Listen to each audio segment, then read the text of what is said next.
صوبے میں امن و امان کی صورتحال تشویشناک ہے: چیف جسٹس۔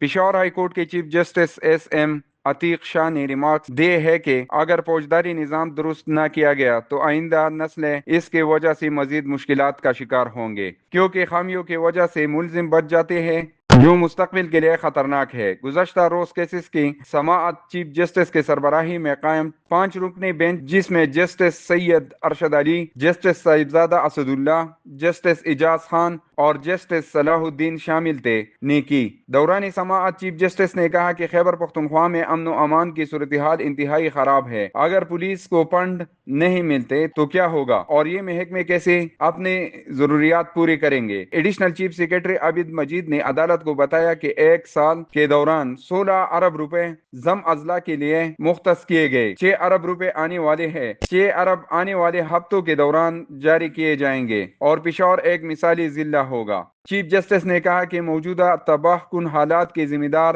ہم سب ہیں۔ اگر یہ نظام ٹھیک نہیں کیا تو آنے والے وقت میں اس کو کوئی نہیں سنبھال سکے گا۔ میرا اور آپ کا خاندان نہیں بلکہ غریب لوگ متاثر ہو رہے ہیں۔ کرپشن اور جرائم کا خاتمہ کم از کم پشاور سے تو یقینی بنایا جائے۔